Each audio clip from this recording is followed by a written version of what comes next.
Hello everyone, welcome back to my YouTube channel. My name is Himanshu Gautam. तो कल हमने जो हमारा 11वीं क्लास की जूलॉजी स्टार्ट हुई है, उसमें हमने प्राणियों में संरचनात्मक संगठन चैप्टर के पेज नंबर 1 की एनसीईआरटी बुक से रीडिंग कर ली थी। और मैं आशा करता हूँ आप सभी ने मेरी वाली वीडियो जाकर देख ली होगी और उसके ऊपर आपने एमसीक्यू प्रैक्टिस भी कर ली होगी। और जो मैंने आपको अपने टेलीग्राम चैनल पे एमसीक्यू दिए थे, आप उन एमसीक्यू को भी जरूर लगाया करो, क्योंकि वो भी एमसीक्यू कैसे रहते हैं, वो भी टोटल एनसीईआरटी बेसिक एमसीक्यू रहते हैं। तो आज हम पढ़ेंगे उस चैप्टर के पेज नंबर 2 की एनसीईआरटी बुक की रीडिंग। तो चलिए शुरू करते हैं वीडियो को। अब देखो, जो हमारे पश्चिमाभ होता है वो किनमें पाया जाता है? जो हमारी श्वैष्ण नलिकाएं होती हैं, या फिर जो उनके जैसे खुले अंगकों की भीतरी सतह पर पाया जाता है। यानी कि या तो वो किनमें पाया जाएगा, हमारी जो हमारी श्वैष्ण नलिकाएं होंगी, या फिर उनके जैसे खुले अंगकों की भीतरी सतह पर पाया जाता है। कुछ स्तंभाकार या घनाकार कोशिकाओं में स्त्रावन की विशेषता होती है। यानी कि जो हमारी कुछ कोशिका होती हैं, जैसे स्तंभाकार कोशिका, और जो हमारी घनाकार कोशिका होती हैं, इनमें हमारी क्या विशेषता पाई जाती है? इनमें स्त्रावन करने की विशेषता पाई जाती है। और ऐसे उपकला को उपकला ग्रंथि कहते हैं। और जो हमारी ऐसी उपकला होगी, उसे हम क्या कहेंगे? उसे हम उपकला ग्रंथि कहते हैं। इसे दो समूहों में वर्गीकृत किया जा सकता है। यानी कि इसे कितने समूहों में वर्गीकृत किया जा सकता है? इसे दो समूहों में वर्गीकृत किया जा सकता है। यानी कि इसे हम दो समूहों में बांट सकते हैं। एक होगी हमारी एक कोशिका, जो पृथक ग्रंथि कोशिकाओं का बना होता है। यानी कि एक तो होंगे हमारे एक कोशिकीय, जो हमारी पृथक कोशिकाओं के बने हुए होते हैं, जैसे आहार नाल की कलाश कोशिका। जैसे कि जो हमारे आहार नाल होता है उसकी कलाश कोशिका।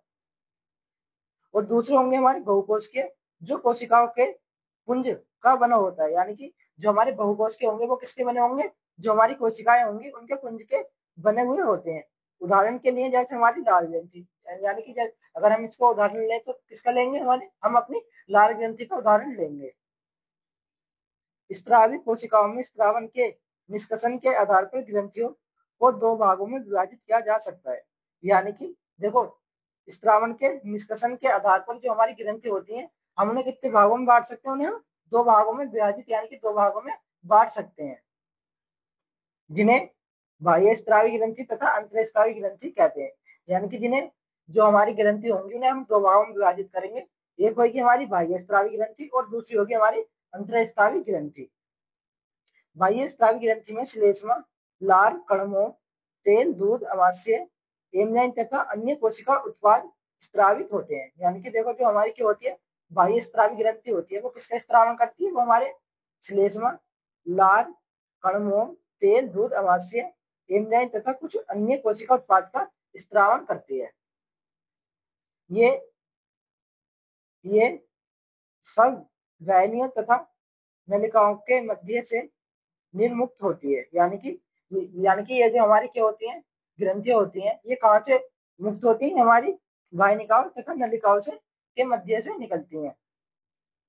इसके विपरीत अंतःस्रावी ग्रंथि में नलिकाएं नहीं होती। यानी कि इसके विपरीत जो हमारी क्या होती है, अंतःस्रावी ग्रंथि होती है, उसमें हमारी नलिका नहीं पाई जाती। यानी कि अंतःस्रावी ग्रंथि में हमारी नलिका नहीं पाई जाएंगी, और जो हमारी बाह्य स्रावी ग्रंथि होती है उसमें हमारी नलिका पाई जाएंगी। के उत्पाद हार्मोन है, जो सीधे उस तरल में छोड़े जाते हैं जिसमें ग्रंथि स्थित होती है। यानी कि जो हमारी अंतःस्रावी ग्रंथि है, किसका स्त्रावन करती है? ये हमारे हार्मोन का स्त्रावन करती है। और उन हार्मोन को कौन से तरल में छोड़ती है? जिसमें ये खुद स्थित होती है। यानी कि हार्मोन को उस तरल में छोड़ेगी जिसमें ये ग्रंथि खुद स्थित होती है। अब हम बात करेंगे संयुक्त उपकला ऊतक के बारे में। संयुक्त उपकला एक से ज्यादा कोशिकाओं स्तरों, यानी कि बहु स्तरों की बनी होती है। यानी कि जो हमारा संयुक्त उपकला ऊतक होता है वो कोशिका के एक से ज्यादा परतों, यानी कि बहु स्तरों का बना हुआ होता है। और इसी प्रकार स्त्रावन और अवशोषण में इसकी भूमिका सम्मिलित है। और यही कारण है कि जो इसकी स्त्रावन और अवशोषण में भूमिका सम्मिलित है।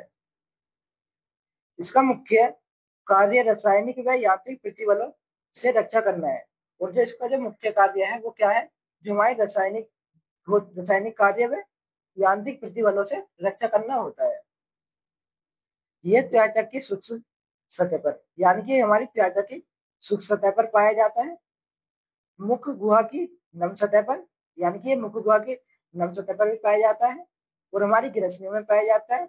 और लार ग्रंथियों और अग्नाशय की वाहिनिकाओं के भीतरी स्तर को ढकता है। और ये किन पे पाया जाता है? जो हमारी क्या होती है, लार ग्रंथियों की, जो लार ग्रंथि होती है और जो हमारी अमाशय की वाहिनिकाएं होती हैं, उनके भीतरी स्तर को ढकने का कार्य करता है। उपकला की सभी कोशिकाएं एक दूसरे से अंतरकोशीय पदार्थ से जुड़ी रहती है। यानी कि जो हमारा उपकला ऊतक होता है, उनकी जो कोशिकाएं होती हैं वो एक दूसरे से किसके द्वारा जुड़ी रहती है? वो हमारे अंतरकोशीय पदार्थ द्वारा जुड़ी हुई रहती है। लगभग सभी प्राणी ऊतकों में कोशिका के विशेष जोड़े व्यक्तिगत कोशिकाओं को संरचनात्मक व क्रियात्मक संधि प्रदान करते हैं। यानी कि देखो, जो हमारे क्या होते हैं, अधिकतर हमारे सभी प्राणियों में जो ऊतक होते हैं, वो कोशिकाओं को एक विशेष विशेष जोड़े में व्यक्तिगत कोशिकाओं को संरचनात्मक व क्रियात्मक संधि प्रदान करते हैं। यानी कि वो कोशिकाओं को एक व्यक्तिगत संरचनात्मक व क्रियात्मक संधि प्रदान करते हैं। उपकला और अन्य ऊतकों में 3 प्रकार की संधि पाई जाती है।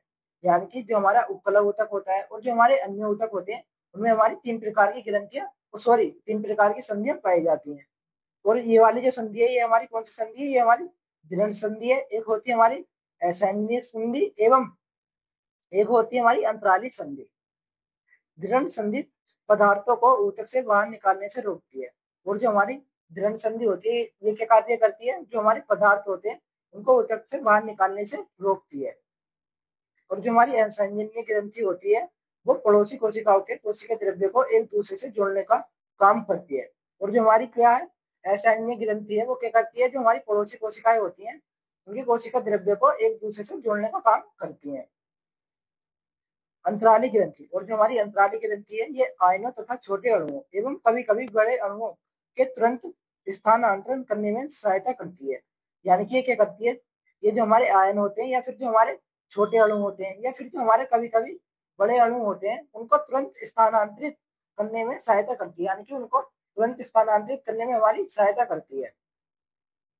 वे ऐसा संघनन कोशिकाओं के कोशिका द्रव्य को आपस में जोड़कर करती है। यानी कि और क्या करती है? ये जो हमारी क्या होती है, संघनन कोशिकाएं होती हैं, उनके कोशिका द्रव्य को आपस में जोड़कर रखती है। अब आता है हमारा संयोजी ऊतक। जटिल प्राणियों के शरीर में संयोजी ऊतक बहुयातायात एवं विस्तृत रूप से फैला हुआ पाया जाता है। यानी कि जो हमारा क्या होता है, संयोजी ऊतक होता है, ये हमारे प्राणियों के शरीर में संयोजी ऊतक बहुत अधिक मात्रा में विस्तृत रूप से फैला हुआ होता है। यानी कि बहुत अधिक मात्रा में फैला हुआ होता है। संयोजी ऊतक नाम शरीर के अन्य ऊतकों एवं अंगों को एक दूसरे से जोड़ने।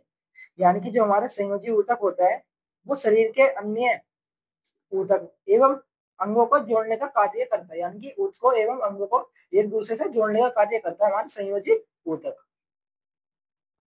तथा अवलंबन के आधार पर दिया गया है। यानी कि तथा किसके आधार पर दिया गया है? अवलंबन के आधार पर दिया गया है। संयोजी ऊतक में कोमल ऊतक से लेकर विशेष प्रकार के ऊतक, यानी कि जो हमारा संयोजी ऊतक है, उसमें कोमल ऊतक से लेकर हमारे विशेष प्रकार के ऊतक पाए जाते हैं। जैसे उपास्थि, अस्थि, व्यासूतक, व्यासी ऊतक तथा रक्त सम्मिलित होता है। यानी कि जिसमें हमारा उपास्थि ऊतक, अस्थि ऊतक, व्यस्क ऊतक तथा हमारा रक्त सम्मिलित किया जाता है। रक्त को छोड़कर सभी संयोजी ऊतकों में कोशिका संरचनात्मक प्रोटीन का तंतु स्रावित करती है। यानी कि केवल हमारी रक्त के ऊतक को छोड़कर जो हमारे संयोजी ऊतक की जो कोशिकाएं होती हैं, वो कोशिका में संरचनात्मक प्रोटीन तंतु का क्या करती हैं? स्रावन करती हैं, जिसे कोलेजन या इलास्टिन कहते हैं। जिसे हम क्या कहते हैं? कोलेजन तंतु कहेंगे या फिर इलास्टिन कहते हैं। ये ऊतक को शक्ति, प्रत्यास्थता तथा लचीलापन प्रदान करते हैं। और ये किसका कार्य करते हैं? ये हमारे ऊतक को शक्ति, प्रत्यास्थता एवं लचीलापन प्रदान करते हैं। ये कोशिकाएं रूपांतरित पॉलीसेकेराइड भी स्रावित करती हैं। यानी कि ये जो हमारी कोशिकाएं होती हैं, क्या करती हैं? रूपांतरित होकर पॉलीसेकेराइड का स्रावन करती हैं, जो कोशिकाओं और तंतुओं के बीच में जमा होकर अधात्री का कार्य करता है। और वो क्या करता है? जो हमारी कोशिकाएं होंगी और जो हमारे तंतु होंगे, उनके बीच में क्या हो जाता है? इकट्ठा हो जाता है। और किसका कार्य करता है? हमारी अधात्री का कार्य करता है। संयोजी ऊतक को 3 प्रकार में विभक्त किया गया है। यानी कि जो हमारा संयोजी ऊतक है, इसे हमने कितने प्रकार में बांटा है? इसे हमने 3 प्रकार में विभक्त किया गया है। यानी कि संयोजी ऊतक को हमने 3 भागों में बांटा है। एक होता है हमारा लचीला संयोजी ऊतक, दूसरा होता है हमारा सघन संयोजी ऊतक, एवं तीसरा है हमारा विशिष्ट कृत संयोजी ऊतक। शिथिल संयोजी ऊतक में कोशिका एवं तंतु एक दूसरे से अर्धतरल अधात्री पदार्थ में शिथिलता से जुड़े रहते हैं। यानी कि देखो, जो हमारे क्या होता है, शिथिल संयोजी ऊतक होता है, उसमें जो हमारी कोशिका एवं तंतु होते हैं वो एक दूसरे से अर्धतरल अधात्री पदार्थ द्वारा शिथिलता से जुड़े रहते हैं। यानी कि वो एक दूसरे से अर्धतरल अधात्री पदार्थ द्वारा शिथिलता से जुड़े रहते हैं। उदाहरण त्वचा गर्तिका ऊतक, जो त्वचा के नीचे पाया जाता है। यानी कि उदाहरण के लिए त्वचा गर्तिका ऊतक जो किसके नीचे पाया जाता है, जो हमारी त्वचा के नीचे पाया जाता है। यह प्रायतः उपकला के लिए आधारीय ढांचा का कार्य करता है। यानी कि ये क्या करता है, ये उपकला ऊतक के लिए हमारे आधारीय ढांचे का कार्य करता है। इस संयोजी ऊतक में प्रायतः तंतु कोरक, माँ भक्षाणु एवं मास्ट कोशिकाएं होती हैं। यानी कि देखो, जो हमारे क्या होता है, संयोजी ऊतक होता है, इसमें प्रायतः क्या होता है, जो हमारे तुर्गुकोरक होते हैं ये किसका कार्य करते हैं, तंतु को जन्म देते हैं। माँ भक्षाणु कोशिकाएं होती हैं एवं जो हमारी मास्ट कोशिकाएं हैं वो पाई जाती है हमारे कौन से ऊतक में, संयोजी ऊतक में। बसा ऊतक दूसरा स्थिर संयोजी ऊतक है। यानी कि जो हमारा बसा ऊतक है वो दूसरा क्या है, स्थिर संयोजी ऊतक है, जो मुख्यतः त्वचा के नीचे स्थित होता है।